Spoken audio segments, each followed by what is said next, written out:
ദൈവത്തിനായി സ്തോത്രം. प्रभु ने हमको और एक अच्छा संगति दिया है, उसके लिए धन्यवाद। ഇന്ന് നമുക്ക് അല്പസമയത്തെ ചിന്തയ്ക്കായിട്ട് 2 कोरिन्थियर 9 अध्याയം 15 നമുക്ക് വായിക്കാം. आज थोड़े समय के मनन के लिए 2 कुरिन्थियर 9 का 15 से हम पढ़ेंगे। അവിടെ പറഞ്ഞു തീരാത്ത ദാനത്തിനായിട്ട് ദൈവത്തിന് നന്ദി പറയുന്ന ഒരു വചനമാണ്. यहाँ पर हम देखते हैं कि हम ऐसे बात को धन्यवाद करें जो वर्णन से भी बाहर वाला दान है। നമ്മള് ആ, പറഞ്ഞു തീരാത്ത ഈ ദാനം എന്താണ് എന്ന് നമ്മൾ ചിന്തിക്കുമ്പോൾ, ഒന്ന് കർത്താവിനെ നമുക്ക് പിതാവ് തന്നത് തന്നെ പറഞ്ഞു തീരാത്ത ദാനമാണ്. तो ये दान जो वर्णन से भी बाहर है, इस विषय में जब हम लोग सोचते समय में हमको मालूम है कि पिता परमेश्वर ने जब अपना पुत्र को दे दिया, वो खुद ही वो बात ही एक अवर्णनीय वर्णन से भी बाहर वाला दान है। അപ്പൊ അതിനോടുള്ള ബന്ധത്തിൽ വീണ്ടെടുപ്പ്, നിത്യരക്ഷ, നമുക്ക് ലഭിച്ചതെല്ലാം ദൈവത്തിന്റെ പറഞ്ഞു തീരാത്ത ദാനങ്ങളാണ്. ഒന്നും മാനുഷിക രീതിയിൽ പരിമിതിയിൽ പറഞ്ഞു നിർത്താൻ കഴിയാത്തതാണ്, അതിര് കടന്നതാണ് എല്ലാ ദൈവത്തിന്റെ അനുഗ്രഹങ്ങളും. उसके साथ साथ उद्धार, छुटकारा और सर्वदा का सुरक्षता, ये सब बातें जो प्रभु यीशु मसीह के द्वारा पिता परमेश्वर ने जो हमको दिया है, वो सब अवर्णनीय दान है, जिसके विषय में जो हम लोग कभी बयान भी नहीं कर सकते, सोच भी नहीं सकते। ऐसा बड़ा कार्य है प्रभु ने हमारे जीवन में किया है। എന്നാൽ ഇവിടുത്തെ സന്ദർഭം കൊണ്ട് നമ്മൾ വായിക്കുമ്പോൾ അതിന്റെ 9:14 വായിക്കുന്നത്, നമുക്കത് വായിക്കാം. നിങ്ങൾക്ക് ലഭിച്ച അതിമഹത്തായ ദൈവകൃപ നിമിത്തം അവർ നിങ്ങളെ കാണുവാൻ വാഞ്ചിച്ചും നിങ്ങൾക്ക് വേണ്ടി പ്രാർത്ഥിച്ചും ഇരിക്കുന്നു. അപ്പോൾ ഇവിടെ കൊരിന്ത്യർക്ക് ലഭിച്ച അതിമഹത്തായ ദൈവകൃപ അതെന്താണ് എന്നുള്ളത് നമ്മൾ വായിക്കുമ്പോൾ, അത് ആ ദൈവകൃപ ഇവർക്ക് ലഭിച്ചത് കൊണ്ട് അവരെ കാണാൻ ആഗ്രഹിക്കുന്ന ഒരു കൂട്ടം ആൾക്കാരുണ്ട്.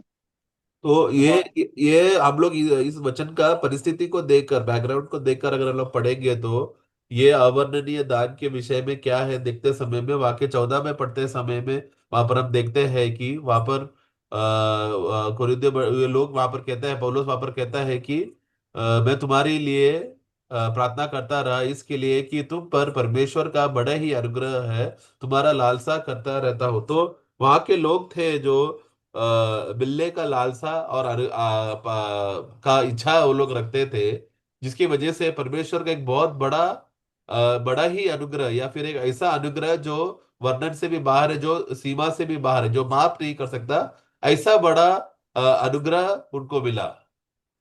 അവിടെ 2 അധ്യായം 9:14 നിങ്ങൾക്ക് ലഭിച്ച ദൈവകൃപ നിമിത്തം അവർ, ഈ അവരാരാണെന്നുള്ളത് നമ്മള് 2 കൊരിന്ത്യർ 8:1 तो ये മക്കതോന്യ സഭയാണ് അവർക്ക് ലഭിച്ച ദൈവകൃപ. അവിടെ മക്കതോന്യ, നമ്മൾ 2 കൊരിന്ത്യർ 8:1 വായിക്കുമ്പോൾ तो वे മക്കതോന്യ സഭയ്ക്ക് ലഭിച്ച ദൈവകൃപ എന്ന്. അപ്പം മക്കതോന്യ സഭയ്ക്കും ഒരു ദൈവകൃപ ലഭിച്ചു. ഈ ദൈവകൃപയാണ് സന്ദർഭത്തിൽ ഇവിടെ അതിമഹത്തായ കൃപ അല്ലെങ്കിൽ പറഞ്ഞു തീരാനാവാത്ത ദാനം എന്ന് ഉദ്ദേശിക്കുന്നത്. तो यहाँ पर पौलुस वहां पर वे लोग तुम्हारे लिए प्रार्थना करते रहे करके बोलते समय में, ये वे लोग को नहीं, किसी और के बारे में है, जो हम लोग उसी 2 कुरिन्थियों 8:1 में पढ़ते समय में वहां पर मकदोनिया कलीसिया के बारे में कहा गया है, जहां पर वो लोग कहता है कि परमेश्वर के उस अनुग्रह से का समाचार देते हैं। तो परमेश्वर तो ये लोग को वो अनुग्रह जो उनके पास था, ये अनुग्रह का समाचार जब यहाँ पर कुरिन्थियों मंडली को जब पहुंचते समय में, ये कुरिन्थियों मंडली को अभी लालसा हो रहा है उनको मिलने के लिए, जो एक बड़ा अनुग्रह बन चुका है। അപ്പൊ നമ്മള് സാധാരണ രീതിയിൽ നമ്മുടെ ത്രികാല രക്ഷ എന്ന രീതിയിൽ നമ്മൾ പഠിക്കുന്നുണ്ട്. ആത്മാവിന്റെ രക്ഷ, ദേഹിയുടെ രക്ഷ, ശരീരത്തിന്റെ രക്ഷ. हम लोग उद्धार के विषय में पढ़ते समय में हम जानते हैं कि उद्धार जो है 3 भाग में या 3 प्रक्रिया या त्रिकाल उद्धार करके भी हम लोग बोलते हैं, जहां पर पहला आत्मा का उद्धार होता है, फिर प्राण का उद्धार, और फिर हमारा देह शरीर का उद्धार। അപ്പോള് ഈ ഈ ദൈവകൃപയുടെ പകർച്ചയോടുള്ള ബന്ധത്തിലും 3 ഘട്ടങ്ങളിലും ദൈവം തന്നെ കൃപയെ പകരുന്നതായിട്ട് നമുക്ക് കാണാൻ കഴിയും.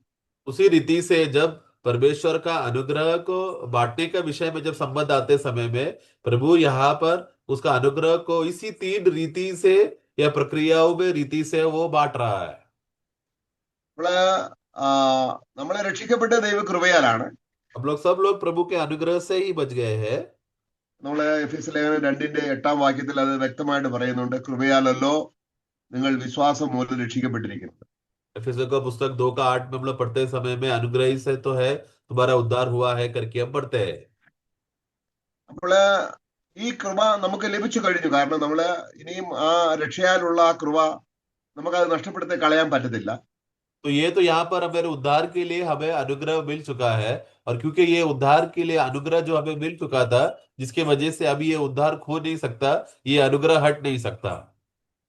എന്നാൽ നമ്മൾ നേരത്തെ വായിച്ചത് ഇപ്പോൾ നമ്മുടെ ദേഹിരക്ഷി നമ്മുടെ ജീവിത രംഗത്തോടുള്ള ബന്ധത്തിൽ പ്രവർത്തനത്തിന് നമ്മുടെ എല്ലാ കാര്യങ്ങൾക്കും ദൈവം കൃപ പകരുന്നത് നമുക്ക് ലഭിക്കാതെ പോകാം. അത് നഷ്ടമാക്കിയാൽ അത് നമ്മുടെ ഫ്യൂച്ചറിനെയും അല്ലെങ്കിൽ വരാൻ പോകുന്ന കൃപയെയും വരാനുള്ള നമ്മുടെ ശരീരരക്ഷയോടുള്ള ബന്ധത്തിലും അത് ബാധിക്കുന്ന വിഷയമായതുകൊണ്ട് ഇപ്പോൾ പകരപ്പെടുന്ന കൃപയെക്കുറിച്ച് നമ്മൾ നല്ലതുപോലെ ബോധവാന്മാരാകണം. परंतु यहाँ पर जब हम लोग 2 कोरिन्थी 9:14 में पढ़ते समय में वहां पर हम देखते हैं कि इसलिए तुम उस परमेश्वर का उस बड़ा अनुग्रह के विषय में तुम्हारा लालसा करता रहता है। तो ये अनुग्रह जो है, ये प्रतिदिन विश्वासी का जीवन के चाल चलन में उडेला जाने वाला मिलने वाला अनुग्रह के बारे में है, जो यहाँ पर पौलुस यहाँ पर कहता है, जिसके विषय में हम जानते हैं कि इस अनुग्रह को हम लोग खो बैठ सकते हैं, या मिसयूज हो सकता है, या हल्के में लिया जा सकता है। ऐसा अनुभव हो सकता है जिसका परिणाम हमें आने वाला युग में प्रतिफल के विषय में उसका इफेक्ट होगा। അപ്പോൾ നമുക്ക് ഇവിടെ പറയുന്ന വിഷയം നമുക്ക് ലഭിക്കുന്ന കൃപാവരങ്ങളെ കുറിച്ചല്ല. तो यहाँ पर जो अनुग्रह के बारे में जो हमें बोला गया है कि वो आत्मा का दान के बारे में नहीं है।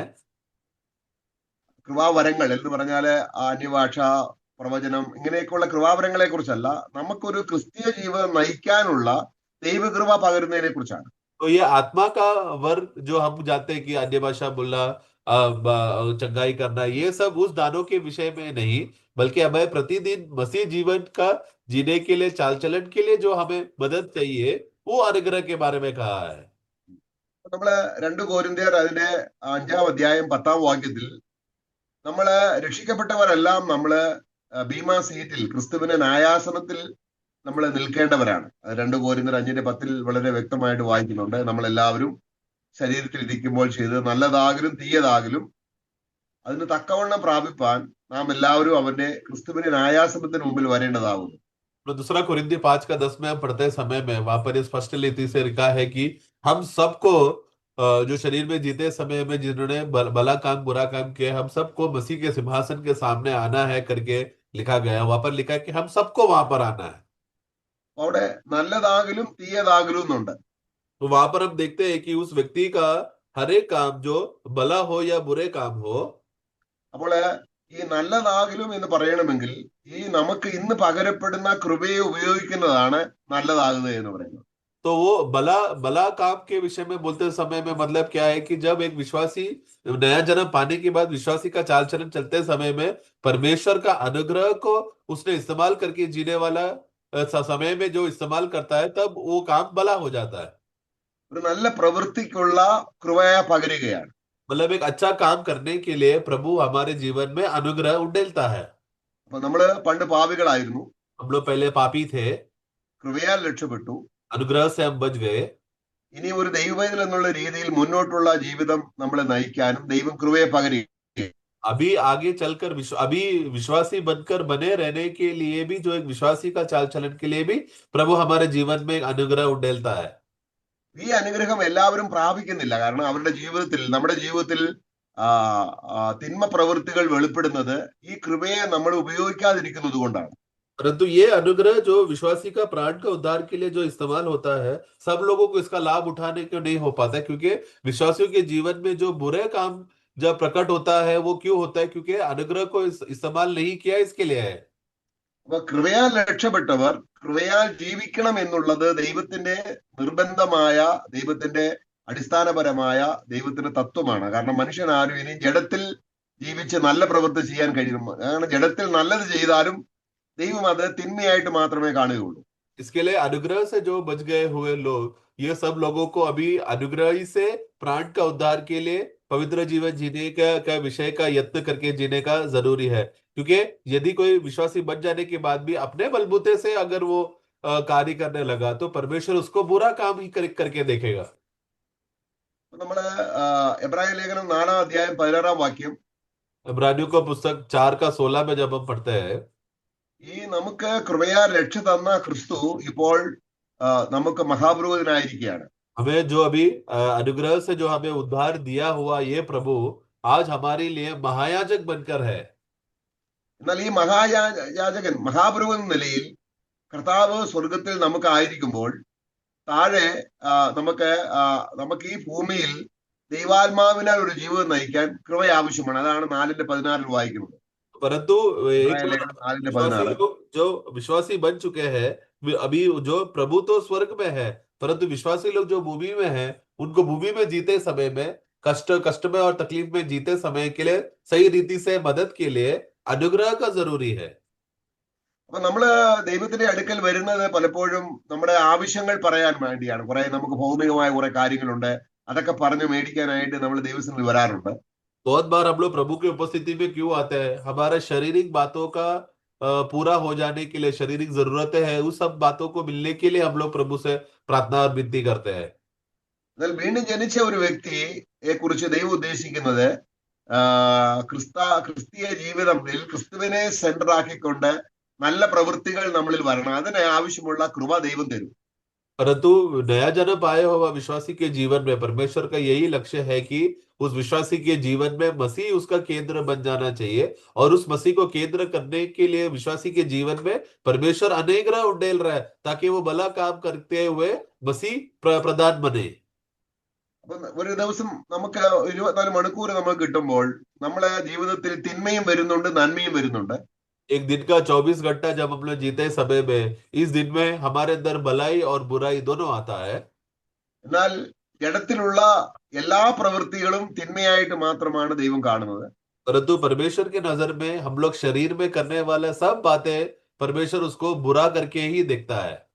അപ്പം സ്വർഗത്തെ പ്രതിനിധീകരിച്ചുകൊണ്ട് നമ്മളെ ദൈവത്തിന്റെ അംബാസഡേഴ്സ് എന്ന നിലയിൽ ഈ ഭൂമിയിൽ ജീവിക്കുമ്പോൾ നമ്മുടെ പെരുമാറ്റങ്ങളും സംസാരങ്ങളും നല്ലതായിരിക്കാൻ ദൈവം കൃപ തരും ആ സമയത്ത്, തക്ക സമയത്ത്. അതാണ് നമ്മൾ ആ വാക്യം വായിക്കുന്നത്. അതുകൊണ്ട് കരുണ ലഭിപ്പാനും തക്ക സമയത്ത് സഹായത്തിനുള്ള കൃപ പ്രാപിപ്പാനുമായി നാം ധൈര്യത്തോടെ കൃപാസനത്തിന്റെ അടുക്കൽ വരിക. അപ്പോൾ മഹാപുരോഹിതന്റെ അടുക്കൽ നമ്മൾ വരേണ്ടത് ആവശ്യമാണ്. इसके लिए हम लोग विश्वासी इस दुनिया में जीते समय में हम लोग स्वर्ग के राजदूत है, स्वर्ग को प्रतिनिधि करने वाले लोग हैं।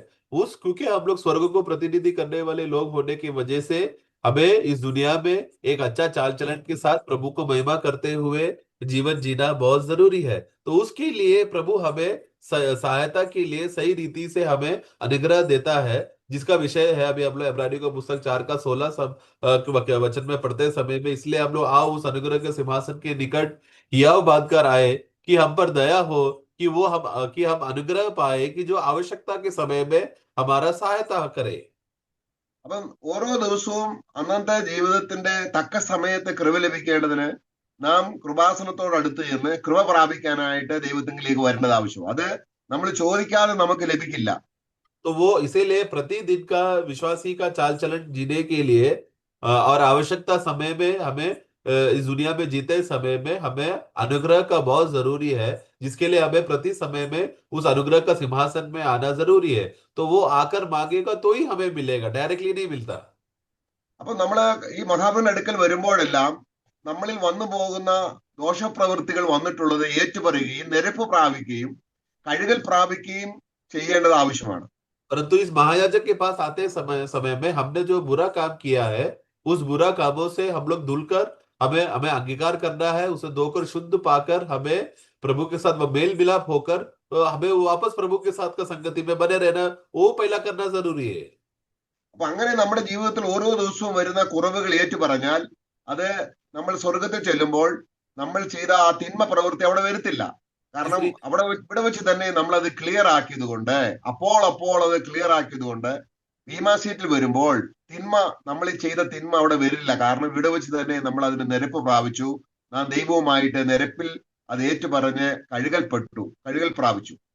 परंतु यहाँ पर विश्वासी प्रतिदिन अपने आप को समर्पण करते हुए अपना बुरा कामों को अंगीकार कर कर धोकर शुद्ध होने वाला विश्वासी जब वो स्वर्ग में जाते समय में, प्रतिफल का दिन में जब उससे लेखा लेते समय में, अच्छा बुरा काम का न्याय करते समय में, तब बुरा काम वहां पर प्रकट नहीं होगा, क्योंकि उसने सारा बुरे कामों को यहाँ पर मन फिरकर उसका यीशु मसीह का लहू ने धोकर शुद्ध करने की वजह से वो वहां पर लेखा लेने के समय में वो नहीं दिखाई देगा।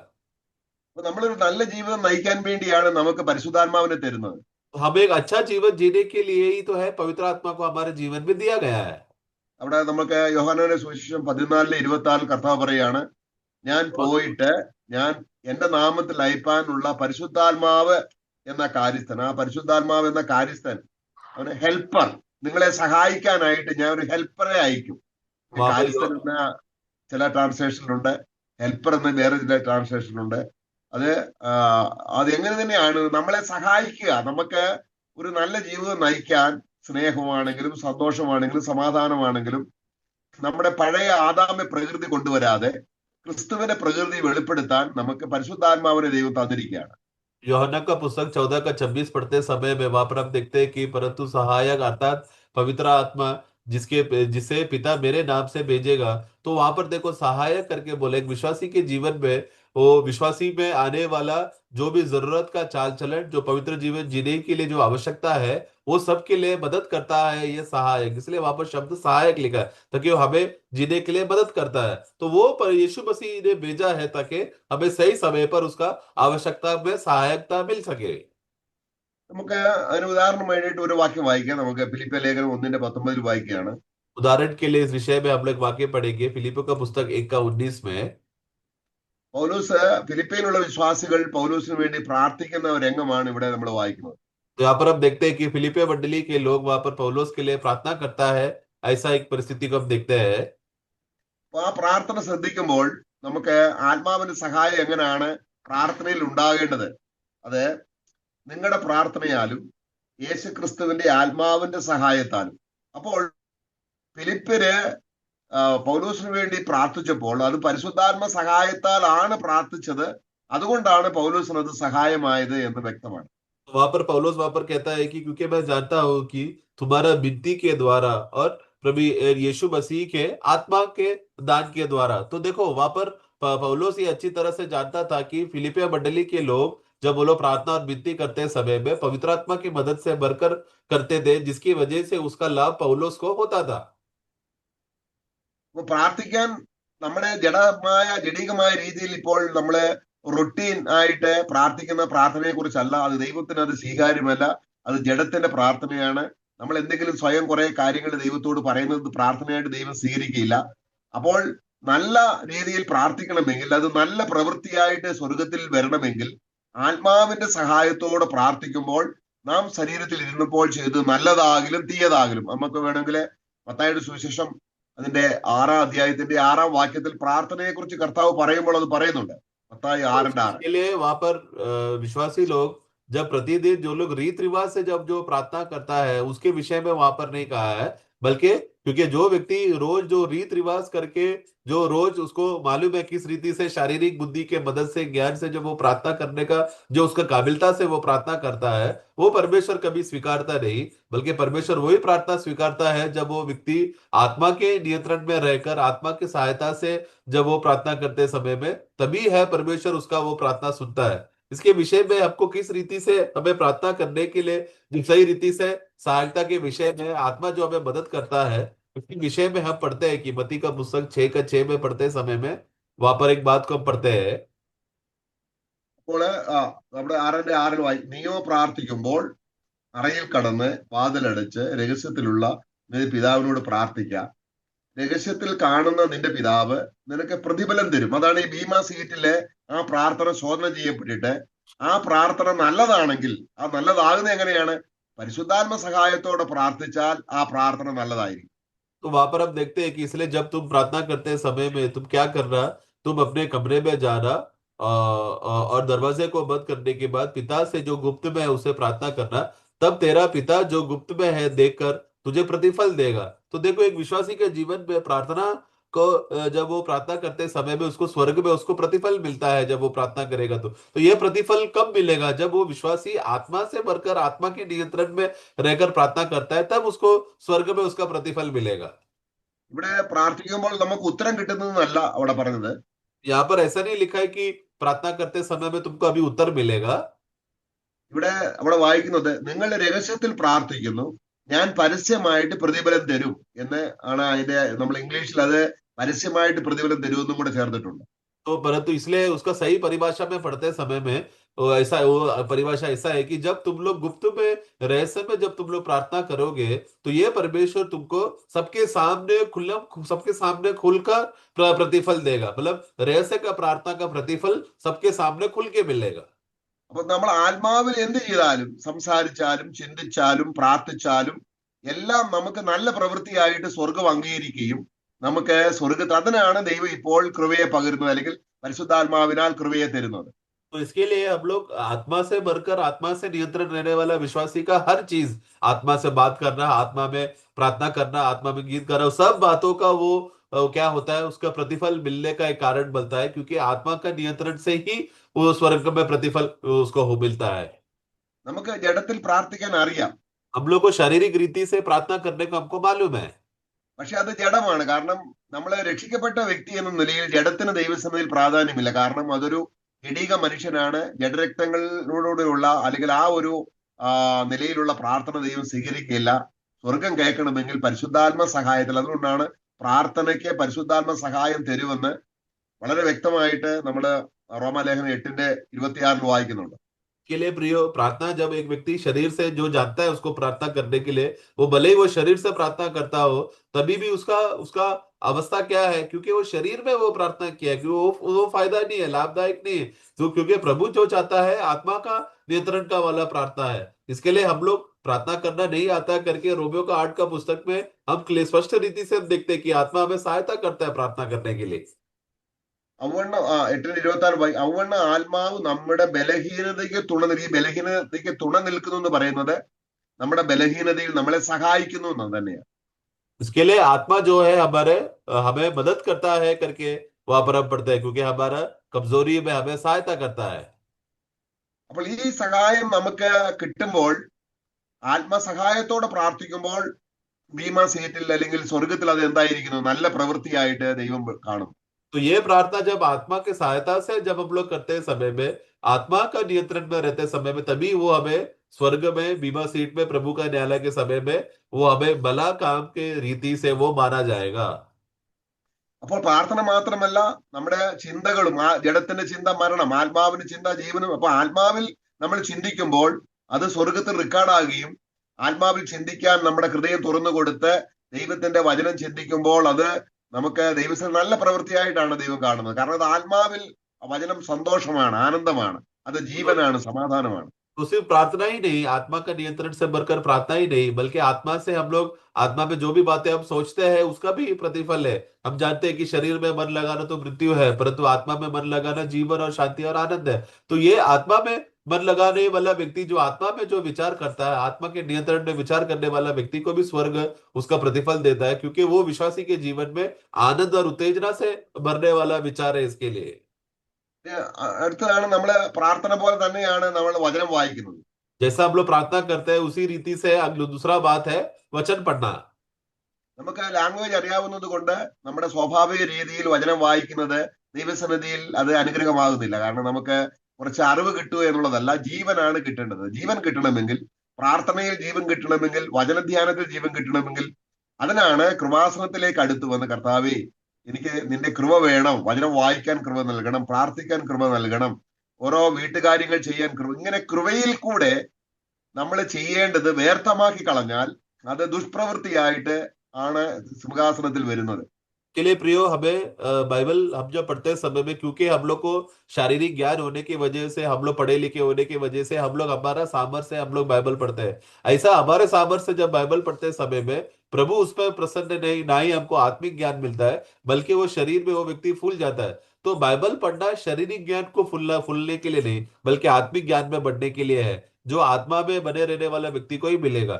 तो आत्मा में वचन पढ़ना, आत्मा में प्रार्थना करना, ये सब बातों का परिणाम हम देखते हैं कि हमें स्वर्ग में वो प्रतिफल दे सके, उस रीति से वो भला कार्य बन जाता है। परंतु शारीरिक व्यक्ति जब शारीरिक इच्छा और अभिलाषा से स्वयं से वो कार्य करते समय में वो उसका उसके लिए वो बुरा काम का रीति से वो रह जाता है।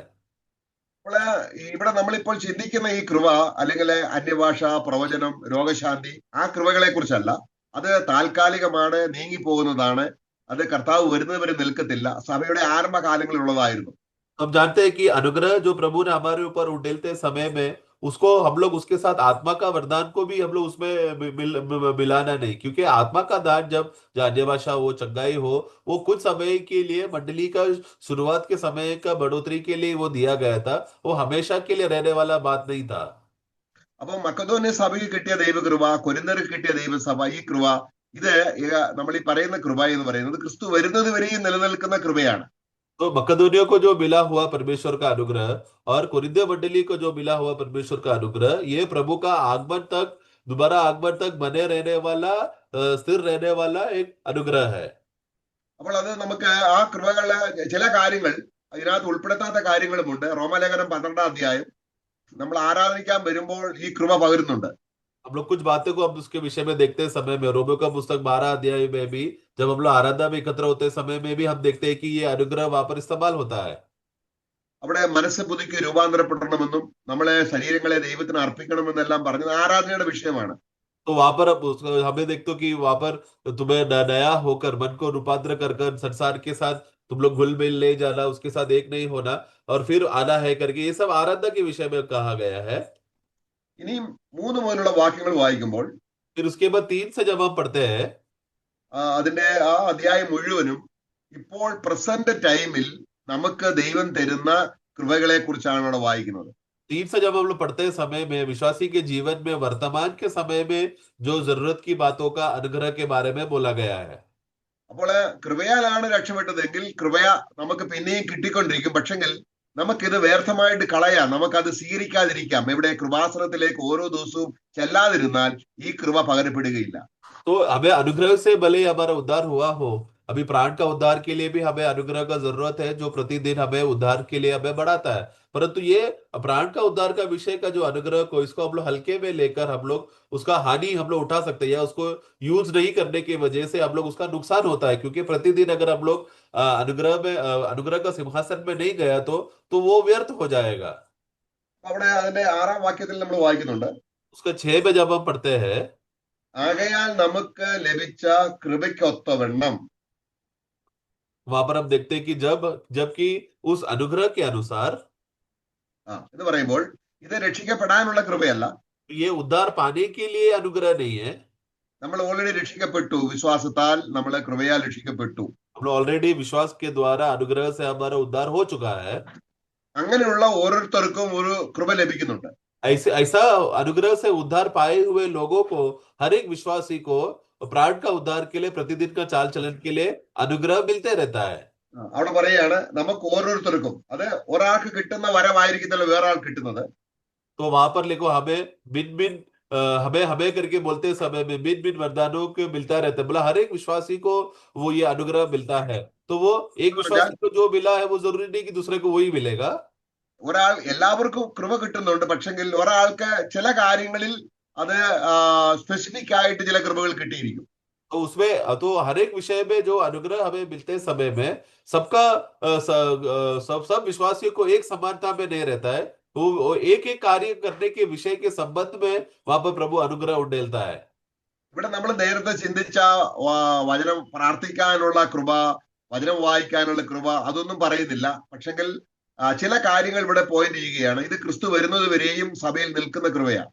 तो यहाँ पर जैसा हमने जो डिस्कस करते समय में जो हमने देखा कि प्रार्थना करने के लिए अनुग्रह और वचन पढ़ने के लिए अनुग्रह, वो विषय यहाँ पर नहीं है। तो भी जो यहाँ पर जो लिखा हुआ जो अनुग्रह के विषय है, ये प्रभु का आगमन तक बने रहने वाला विषय की बातें हैं, जहाँ पर जो हम लोग पढ़ते हैं 6 और 7 में। അവിടെ അതിന്റെ 6-ാം വാക്യത്തിൽ പ്രവചനം പറയുന്നുണ്ട്. പ്രവചനം എന്ന് പറഞ്ഞാൽ ഭാവിയെ കുറിച്ച് പറയുകയല്ല, യേശു ക്രിസ്തുവിനെ കുറിച്ചുള്ള വചനങ്ങൾ പറയുക എന്നുള്ളതാണ്. तो वहां पर 6 में पढ़ते समय में हमें भविष्यवाणी का दान करके मिलता है, अनुग्रह से हमें भविष्यवाणी का। तो ये भविष्यवाणी का दान मतलब भविष्य में क्या क्या होगा उसके बारे में नहीं, बल्कि प्रभु का वचन को सामर्थ्य से बोलने का दान के विषय में कहा गया है। ശുശ്രൂഷ എന്ന് പറയുമ്പോൾ അതിനകത്ത് പല ശുശ്രൂഷകളുണ്ട്. और फिर सेवा करने के विषय की बात आते समय में उसमें तो उसमें बहुत से सेवा की बातें हैं उसमें। അപ്പൊ നമ്മളൊരു പാട്ട് പാടുകയാണെങ്കിൽ, तो यानी कि गीत गाना रहेगा, तो സഭയിൽ നമ്മൾ പ്രാർത്ഥിക്കുകയാണെങ്കിൽ, कलीसिया में हम लोग जब प्रार्थना करते समय में, സഭയിൽ വരുന്നത് പോകുന്നത്, സഭയിലെ എല്ലാ വിഷയങ്ങളിലും, നമ്മുടെ വീട്ടിലെ എല്ലാ വിഷയങ്ങളിലും, നമ്മുടേതായ രഹസ്യമായ ജീവിതത്തിലെ എല്ലാ നമ്മുടേതായിരിക്കുന്ന ചിന്തകളും ഭാവങ്ങളും പ്രവൃത്തികളും എല്ലാം സിംഹാസനത്തിൽ വരും. അത് നല്ലതായാലും തീയതായാലും അവിടെ വരും. तो हमारे कलीसिया में आना, कलीसिया से जाना, घर की बातें, घर का बातों में, सब बातों में आत्मा का नियंत्रण में, हमें सब विषय के लिए ये अनुग्रह का हमें जरूरत है। क्योंकि हम लोग शरीर में रहते समय में जो भी कुछ काम करते हैं, वो अच्छा और बुरा सब वो न्याय के सिंहासन में आता है। इसलिए सब बातें अच्छा रहने के लिए अनुग्रह का जरूरी है। അപ്പൊ നമ്മുടെ ഹൃദയത്തിലെ രഹസ്യമായ നമ്മൾ പറയാത്ത വിഷയങ്ങള് രഹസ്യമായ ഹൃദയത്തിലുള്ള ചിന്ത പോലും കൃപാസനത്തിൽ വരും. അപ്പോൾ അവിടെ വരുന്നത് നല്ലതാകണമെങ്കിൽ ഇവിടെ വെച്ച് തന്നെ തിരുത്താനും ഏറ്റുപറയാനും നല്ലത് ദോഷമായിട്ടുണ്ടെങ്കിൽ തള്ളിക്കളയാനും ഒക്കെയുമുള്ള നല്ല അവസരങ്ങളാണ് നമ്മൾ ഈ കൃപയാൽ നഷ്ടമാക്കി കളയുന്നത്. इसके लिए प्रियो, हमने हमारे हृदय में जो बातें हमने विचार करके रखा था, संकल्प करके रखा था, सोच के रखा था, वो बातें भी न्याय के दिन में प्रकट होकर सबके सामने प्रकट होगा। इसलिए अभी जो समय है, अभी हमें सुधरने के लिए, समझकर हमें मन फिरकर सब बातों को सुधार सके, सही रीति से हो सके का समय हमें दिया गया है, ताकि उस अनुग्रह से हम लोग सब बातों को सही रीति से हम लोग कर मन फिरकर उपस्थिति में आए। नहीं तो देरी हो जाएगी तो हमें हानि उठाना पड़ेगा। അപ്പോൾ ഈ ഈ അധ്യായം മുഴുവനും നമുക്ക് ഇന്ന് പ്രായോഗിക ജീവിതത്തിൽ നമ്മൾ ചെയ്യുന്ന പ്രവൃത്തിക്ക് പകരപ്പെടേണ്ട കൃപയാണ്. നമ്മൾ കർത്താവിനോട് ചോദിച്ച് കൃപയാൽ നടക്കാൻ ശ്രമിക്കുമ്പോൾ നമ്മൾ അറിയാതെ തന്നെ ദൈവത്തിന്റെ കരങ്ങൾ വ്യാപരിച്ച് പരിശുദ്ധാത്മാവ് നമ്മളിലൂടെ ചെയ്തെടുക്കുന്ന സൽപ്രവൃത്തികളാണ്. तो यहाँ पर लिखा हुआ सभी विषय जो है हमारे विश्वासी के प्रतिदिन का चाल चलन में जो सहायता होने वाला, मदद होने वाला विषय की बातें हैं, जो उसको अनुग्रह से उसको मिलता है, जो उसका आत्मा के नियंत्रण में बने रहते समय में भला काम के लिए इस्तेमाल होता है। ഇവിടെ കഷ്ടതയിൽ സഹിഷ്ണുത കാണിക്കുക. കാരണം കഷ്ടങ്ങൾ വരുമ്പോൾ നമുക്ക് ക്ഷമയോടെ സഹിക്കാനുള്ള കൃപ ദൈവം തരും. तो हमें कष्टता में हमें धीरज से सहने का हमें दान मिलता है, क्योंकि कष्ट जाते समय में सहने का सहायता प्रभु से मिलता है। പ്രാർത്ഥനയിൽ ഉറ്റിരിക്കുക, പ്രാർത്ഥനയിൽ തുടരാൻ നമുക്ക് ആത്മസഹായം ഇല്ലെങ്കിൽ ഒന്ന് രണ്ട് വാക്ക് പറയുമ്പോഴേക്കും നമുക്ക് മടുപ്പ് വരും. ആത്മാവിന്റെ സഹായം ഉണ്ടെങ്കിൽ നമുക്ക് അനേക സമയം വചനം ധ്യാനിക്കാനും പ്രാർത്ഥിക്കാനും നമുക്ക് ലഭിക്കുന്നത് ആത്മാവിന്റെ കൃപയുള്ളത് കൊണ്ടാണ്. प्रार्थना में नित्य लगे रहे। अगर एक विश्वासी आत्मा के नियंत्रण में नहीं रहेगा तो 2 मिनट ही प्रार्थना करते ही वो थक जाएगा और उसका प्रार्थना से मन अलग हो जाएगा। लेकिन आत्मा का नियंत्रण में रहने वाला विश्वासी ही वो वचन पढ़कर आत्मा में निरंतर बहुत समय के लिए प्रार्थना में वो बने रह सकता है। ഒരുപാട് കാര്യങ്ങൾ അവിടെ ഉണ്ട്. यहाँ पर बहुत से बातें ऐसा लिखा गया है। 14 വാക്യത്തിൽ പറയുന്നത്, നിങ്ങളെ ഉപദ്രവിക്കുന്നവരെ അനുഗ്രഹിപ്പീൻ. അങ്ങനെ നമ്മുടെ ജഡത്തിന് അത് കഴിയത്തില്ല. നമ്മുടെ ജഡം എപ്പോഴും പകരം വീട്ടാനും നമുക്ക് നാശം കാണാനാണ് അങ്ങനെ. എന്നാൽ നമ്മളെ ഉപദ്രവിക്കുന്നവർക്ക് വേണ്ടി പ്രാർത്ഥിക്കാൻ കഴിയണമെങ്കിൽ പരിശുദ്ധാത്മാവിന്റെ കൃപ നമുക്ക് ആവശ്യമാണ്. तो वहां पर 14 में पढ़ते समय में, तुम्हें सताने वालों को तुम लोग आशीष देना, तुम लोग उसको पलट के श्राप नहीं देना। तो ये क्या दिखाता है? तो शरीर में तो हमको ये आशीष करने नहीं होता, उल्टा हमको हम सिर्फ श्राप ही देते हैं। परंतु आत्मा के नियंत्रण में बने रहने वाला व्यक्ति जब कोई सताता है, उसके लिए प्रार्थना कर कर विनती कर कर उसको आशीष देने का कारण बनता है। 14 വാക്യത്തിൽ ഒരു സഭയിലെ പണക്കാരുണ്ടായിരിക്കാം, പാവപ്പെട്ടവരുണ്ടായിരിക്കാം, എന്നാൽ വലിപ്പഭാവം കാണിക്കാതെ എളിയവരോട് ചേർന്ന് ഞാൻ വലിയവനാണെന്നുള്ള അഹങ്കാരം വരാ, ഇതെല്ലാം ഹോളി സ്പിരിറ്റിന്റെ സഹായത്തോടെ ഒരു നല്ല നടപ്പ് നമ്മുടെ ജീവിതത്തിൽ ഇന്ന് ഉണ്ടാകാൻ ദൈവം നമുക്ക് പരിശുദ്ധാത്മാവിന്റെ അല്ലെങ്കിൽ കൃപ, ഈ പകരപ്പെടുന്ന കൃപ, ഇതാണ് പറഞ്ഞു തീരാത്ത മഹത്തായ കൃപ ഇന്ന് നൽകിക്കൊണ്ടിരിക്കുകയാണ്. तो इसके लिए अब मंडली में, कलीसियाओं में जब हम देखते समय में कुछ लोग धनवान लोग रहते हैं, कुछ लोग गरीब लोग रहते हैं, अलग अलग अवस्था के रहते हैं, पर कलीसिया में एकत्र होते समय में एक विश्वासी दूसरा विश्वासी को देखकर अभिमानी नहीं होना चाहिए। क्यों? तो अगर वो व्यक्ति आत्मा के नियंत्रण में रहेगा तो ही होगा। आत्मा के चाल चलन में चलने वाला व्यक्ति ही कोई वो मैं बड़ा हूं, मैं धनवान हूं, मेरे पास ज्यादा विद्या है, ये सब बातों का विचार ना आते हुए सभी भाइयों को समानता में रखकर प्रेम में बने रहने का जो मन का जो अवस्था है, आत्मा में रहने वाले विश्वासी को ही मिलता है। അപ്പോൾ ഈ കൃപയാണ് നമ്മൾ ഇന്ന് നമുക്കിത് നഷ്ടമാക്കാം. കാരണം നമ്മൾ ജഡത്തിൽ ജീവിക്കുമ്പോൾ ഈ കൃപ നമ്മൾ അനുഭവിക്കുന്നില്ല, നമുക്കത് നഷ്ടമായി പോകുന്നു. तो ये अनुग्रह जो है विश्वासी का प्रतिदिन चाल चलन में जो अवर्णनीय दान जो प्रभु ने हमको दिया है, ये जो अपना प्राण का उद्धार के लिए इस्तेमाल होता है, इसका हम लोग खो बैठ सकते हैं। इस्तेमाल हमारे जीवन में रुक जाता है जब हम लोग शरीर में चलते समय में, शारीरिक इच्छा के अनुसार रहते समय में ये अनुग्रह काम नहीं करता। അപ്പം നമ്മൾക്ക് അപ്പൊ ദൈവസന്നിധിയിൽ അതെന്തായി തീരുന്നു? നാം ചെയ്ത ദോഷപ്രവൃത്തിയായിട്ട് മേഘ അവിടെ വരും. അല്ലെങ്കിൽ तो നമ്മളെ ന്യായം വിധിക്കുന്ന ദിവസം ശരീരത്തിൽ ഇരുന്നപ്പോൾ തിന്മ ചെയ്തത്, കാരണം ഈ കൃപ ഉപയോഗിക്കാതിരുന്നപ്പോൾ തിന്മ നമ്മളിൽ വരും. तो इसके लिए ये जब वो व्यक्ति शारीरिक रहते समय में क्या हो गया, उसके जीवन में नुकसान होगा। ये नुकसान में जो भी कार्य करता है वो स्वर्ग के दिन में जब प्रतिफल देते समय में वो बुरा काम होकर प्रकट होगा, क्योंकि आत्मा के नियंत्रण में नहीं रहने वाला व्यक्ति का काम बुरा होकर वहां पर प्रकट होता है अगर अनुग्रह नहीं मिला तो। എന്നാൽ ആത്മാവ് നമുക്ക് തെറ്റ് കാണിച്ചു തന്ന് നമ്മൾ അത് ഏറ്റു പറയുമ്പോഴും അത് ദൈവത്തിന്റെ കൃപയാണ്, അത് നല്ല പ്രവൃത്തിയാണ്. കാരണം നമ്മുടേതായിരിക്കുന്ന ദോഷം അവിടെ വരില്ല, അത് കർത്താവ് കഴുകി നമ്മളെ ശുദ്ധരാക്കി തീർക്കുന്നു. परंतु आत्मा जब हमारा गलती बताता है और उस गलती का एहसास होकर जब हम लोग मन फिरते हैं, ये एक बहुत बड़ा अनुग्रह है जो हमारे जीवन में, क्योंकि आत्मा हमें अपना गलती का प्रकट कराता है और जो उस प्रकट कर कर उस पर समर्पण करता है तो उसके लिए उसको प्रतिफल मिले, क्योंकि वो भला काम होकर गिना जाता है। നമ്മൾ റോമലേഖനം 5:2 വായിക്കുന്നത് നാം നിൽക്കുന്ന ഈ കൃപയിലേക്ക്. അപ്പൊ ഈ കൃപ എന്ന് പറയുന്നത് ഇപ്പോൾ നമുക്ക് പ്രസന്റ് കാലത്ത് നമുക്ക് ലഭിക്കുന്ന ഈ കൃപയിലേക്ക് യേശുക്രിസ്തു മൂലം പ്രവേശനം ലഭിച്ചിരിക്കുക.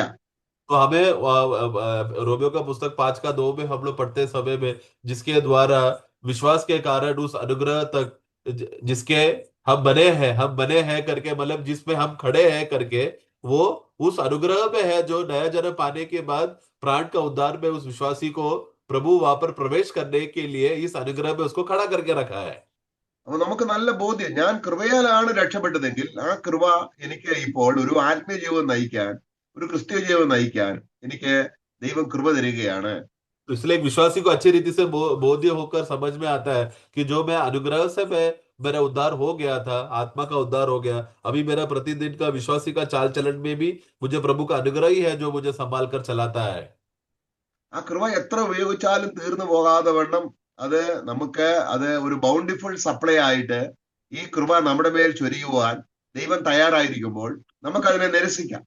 तो इसके लिए ये अनुग्रह कभी खत्म नहीं होता। ये विश्वासी के जीवन में भरपूरता से, भंडारता से प्रभु जब उड़ेलने के लिए प्रभु ने अपना मन खोलकर तैयार करके रखा है ताकि निरंतर हमें देते रहे। ये विश्वासी के ऊपर है कि वो उसे ठुकराए या अपनाए।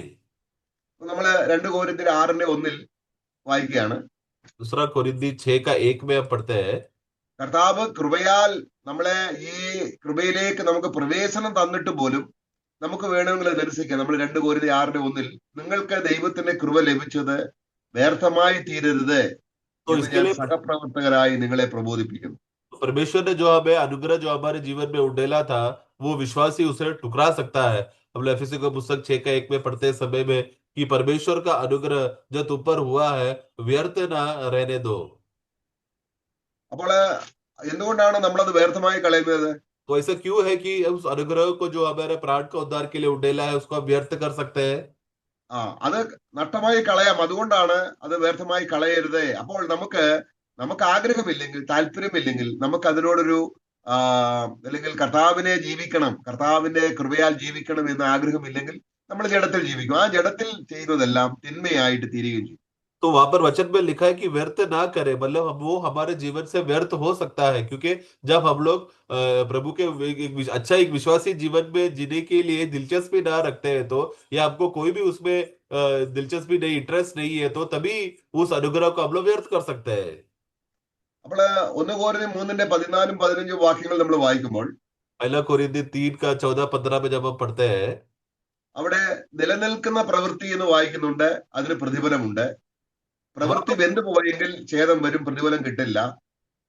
वहां पर प्रतिफल जो हमारा कार्य जो बने रहता है उसको प्रतिफल मिलेगा, हमारा कार्य जो जल जाएगा वो व्यक्ति को हानि उठाना पड़ेगा। അപ്പം നിലനിൽക്കുന്ന പ്രവൃത്തി എന്ന് പറയുന്നത് എന്താണ്? तो जो बातें, जो काम बना हुआ है उसका मतलब क्या? നമ്മള് എബ്രായ ലേഖനം 4-ാം നമ്മൾ വായിച്ചതുപോലെ തക്ക സമയത്ത് കൃപ ലഭിക്കേണ്ടതിന് കൃപാസനത്തിലേക്ക് വന്ന് ദൈവത്തിൽ നിന്ന് കൃപ പ്രാപിച്ച് നമ്മൾ ചെയ്യുന്നത് എല്ലാ പ്രവൃത്തിക്കും പ്രസംഗിക്കാനും പ്രാർത്ഥിക്കാനും മാത്രമല്ല കൃപ, നമ്മുടെ ജീവിതത്തിലെ ഓരോ ശരീരത്തിൽ ചെയ്യുന്ന ഓരോ പ്രവൃത്തിക്കും ദൈവം കൃപ തരികയാണ്. तो जैसा हमने इब्रानी को पुस्तक 4 का 16 में पढ़ते समय में कि हम लोग सब लोग उस अनुग्रह का सिंहासन में आओ, कि हम लोग आवश्यकता के समय में हम लोग वो अनुग्रह को हम लोग मिल सके या पा सके के विषय में वो था, जिसके विश्वासी को सिर्फ प्रचार करने के लिए, गीत गाने के लिए, उसमें उसके लिए केवल नहीं है अनुग्रह, बल्कि वो विश्वासी के जीवन की हर क्षेत्र में, उसका घर का अवस्था, मंडली का जीवन का सब क्षेत्रों में, सब भागों में प्रभु का अनुग्रह का जरूरी है। जब उसको वो उसका मिलता है तो वो क्या करता है, वो अनुग्रह से जब वो कार्य करता है तो वो काम कभी नष्ट नहीं होता है, वो स्थिर रहकर बना रहता है। അപ്പം പൗലോസ് ഈ കാര്യങ്ങൾ അല്ലെങ്കിൽ നമ്മുടെ പ്രവൃത്തി വെന്തുപോകുമെന്നും നമ്മുടെ പ്രവൃത്തി നിലനിൽക്കുന്നു എല്ലാം പറയുന്നത് കൃപയാലാണ്. കൃപ, അദ്ദേഹത്തിന് ലഭിച്ച കൃപ നമ്മളെ 1 കൊരിന്ത്യർ 3-ാം അധ്യായത്തിന്റെ 10-ാം വാക്യത്തിൽ വായിക്കുകയാണ്. तो इसके लिए पौलुस वहां पर जब बोलते हैं समय में 1 कोरिन्थियों 3 में कि हमारा काम जल जाएगा, हमारा काम बने रहेगा, ये सब अनुग्रह का वचन से वो बोला था, क्योंकि अनुग्रह जब वो समझा तो तभी वो बोला, जिसका हम 1 कोरिन्थियों 3 का 10 में पढ़ते समय में हम देखते हैं। അവിടെ നമ്മള് 1 കൊരിന്ത്യർ 3-ന്റെ 10-ൽ എനിക്ക് ലഭിച്ച ദൈവകൃപയ്ക്ക് ഒത്തവണ്ണം. वहां पर देखो, परमेश्वर के उस अनुग्रह के अनुसार जो मुझे दिया गया। അപ്പോൾ പൗലോസിന് രക്ഷിക്കപ്പെടാനുള്ള ഒരു കൃപ ലഭിച്ചു കഴിഞ്ഞു. पौलुस को पहले से ही नया जन्म पाने के लिए एक अनुग्रह मिल चुका था। എന്നാല് ഇപ്പോൾ തനിക്ക് വചനത്തിന്റെ പ്രകാശം കിട്ടി, ദൈവത്തിന്റെ മർമ്മങ്ങൾ പറയാനുള്ള കൃപ ലഭിച്ചത് താൻ നഷ്ടമാക്കാതെ താൻ ദൈവത്തോട് ചോദിച്ച് കൃപ ലഭിച്ചുകൊണ്ടേയിരുന്നു. परंतु अभी वचन का भंडार था, वचन का रहस्य की बातें, वचन की बड़ी बड़ी बातें बोलने के लिए भी प्रभु उसको निरंतर जो अनुग्रह दे रहा था, वो उसको व्यर्थ ना करते हुए, वेस्ट ना करते हुए उसका वो इस्तेमाल करता रहा, जिसके मदद से वो ये वचन बोल पाया। അപ്പൊ അവിടെ താപ്പോട്ട് പറഞ്ഞു വരികയാണ്. അതുകൊണ്ട് ഓരോരുത്തൻ ജീവിതം എങ്ങനെ പണിയുന്നു എന്ന് ശ്രദ്ധിക്കണം. കൃപയാലാണോ അതോ മരം പുല്ല് വൈക്കോലോ കൊണ്ടാണോ പണിയുന്നത്? കാരണം നമ്മുടെ ജഡം കൊണ്ടാണ്, നമ്മുടെ സ്വന്തം ഇഷ്ടം, സ്വന്തം ആഗ്രഹം, സ്വന്തമായ രീതിയിൽ നമ്മളെ കൃപയെ തള്ളിക്കളഞ്ഞാൽ നമുക്ക് ഛേദം വരും. परंतु इसलिए वो नीचे हम पढ़ते समय में किस रीति से वो विश्वासी अपना बांध काम करता है, हर एक विश्वासी अपना बांध काम करने के हिसाब से उसके हिसाब से रहेगा उसका प्रतिफल। वो अनुग्रह को इस्तेमाल करके किया तो उसको प्रतिफल मिलेगा, परंतु अनुग्रह को इस्तेमाल नहीं किया तो उसको वो जीवन का उसको नुकसान उठाना पड़ेगा। അപ്പൊ ഈ ദൈവകൃപ നമ്മൾ ഉപയോഗിക്കുന്നതിനെ കുറിച്ചാണ് എങ്ങനെ പണിയുന്നു എന്ന് ഓരോരുത്തരും കരുതിക്കൊള്ളട്ടെ, നോക്കിക്കൊള്ളട്ടെ എന്ന് 3-ന്റെ 10 പറയുന്നത്.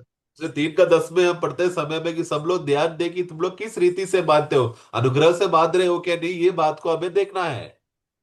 അപ്പൊ കർത്താവ് തന്ന കൃപ അല്ലാതെ നമ്മൾ എന്തെങ്കിലും പണിതാൽ, तो प्रभु ने हमको जो अनुग्रह दिया है उसको छोड़कर कोई और रीति से अगर हम लोग बांध काम करने गया तो അപ്പം കൃപയാൽ സഭയ്ക്ക് അടിസ്ഥാനം ഇട്ടു, इस अनुग्रह से मंडली का नींव डाला गया, കൃപയാൽ അത് മുകളിലോട്ട് പണിയുന്നു. अनुग्रह से ये बांध काम ऊपर की ओर बढ़ते जा रहा है।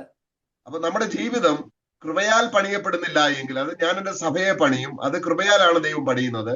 അപ്പൊ ദൈവത്തിന്റെ ഈ പണിക്ക് ആവശ്യമുള്ള ഈ പണി എന്ന് പറയുന്നത് നമ്മുടെ ഓരോ ദിവസത്തെയും പെരുമാറ്റം, ചിന്ത, ആഗ്രഹങ്ങൾ, താല്പര്യങ്ങൾ, പ്രാർത്ഥന, എല്ലാ പ്രവൃത്തിയും, നമ്മൾ ഓഫീസിൽ ജോലി ചെയ്യുന്നതും നമ്മളെ എല്ലാത്തിലും ദൈവത്തിന്റെ കൃപ തരുവാനും ദൈവത്തിന് വേണ്ടി ചെയ്യാനും ദൈവം ആഗ്രഹിക്കുന്നു. इसके लिए हमें प्रतिदिन हमें इस दुनिया में जीते समय में प्रभु हमारे ऊपर अनुग्रह उंडेलता है, वो सब जीवन के प्रति का हर एक काम का करने के लिए, ऑफिस का काम हो, घर का काम हो, मंडली का काम हो, सब कामों के लिए प्रभु का अनुग्रह है जो हमें देकर हमें वो चलाता है और हमें मदद करता है। നമ്മുടെ ജീവിതത്തിന്റെ പിന്നിലേക്ക് തിരിഞ്ഞു നോക്കിയാൽ നമുക്ക് ശരിക്കും നമ്മളെ ഒന്ന് മനസ്സിലാക്കാൻ കർത്താവ് കൃപ തന്നാൽ നമ്മൾ ഒരുപാട് കൃപ നഷ്ടമാക്കി എന്ന് നമുക്ക് ബോധം വരും. इसके लिए प्रियो, प्रतिदिन जब अनुग्रह के नियंत्रण में हम लोग बने रहकर उस प्रभु में आश्रय करके चलेंगे तो, और हमारा उस अनुग्रह से जब अपने जीवन के जिंदगी को हम देखोगे तो तभी हमको मालूम पड़ेगा कि मैंने मेरा जिंदगी में कितना अनुग्रह को मैंने व्यर्थ किया था, ये बात का समझ हमको मिलेगा। എന്നാൽ നമുക്കൊരു ജീവിതത്തിൽ ഈ ഒരു ജംഗ്ഷനിൽ വന്നിട്ട്, അതേ കർത്താവ്, എന്റെ ജീവിതത്തിൽ അനേക വർഷങ്ങൾ നഷ്ടമായി പോയി, ഞാൻ എന്റെ സ്വന്തം ഇഷ്ടത്തിന് ജീവിച്ചു, കൃപയെ ഉപയോഗിച്ചില്ല, വ്യർത്ഥമായി പോയി, എന്നെ സഹായിക്കണമെന്ന് പറഞ്ഞാൽ കർത്താവ് നമ്മളെ ഇരട്ടിയായിട്ട്, യോവേൽ പ്രവചനത്തിൽ ദൈവം പറയുക, നിങ്ങൾ എന്നെ അനുസരിക്കാതെ നടന്നതുകൊണ്ട് ഞാൻ തുള്ളനും വെട്ടുക്കിളിയും മറ്റേ കൊടുങ്കാറ്റും അടിച്ച് നിങ്ങൾക്ക് ഫലമില്ലാതാക്കി തീർത്തത്, നിങ്ങൾ മാനസാന്തരപ്പെട്ടു വന്നാൽ അത് ഇരട്ടിയായി ഞാൻ തരും എന്ന് നമുക്ക് ദൈവത്തിന്റെ വചനത്തിൽ നമുക്ക് വചനമുണ്ട്.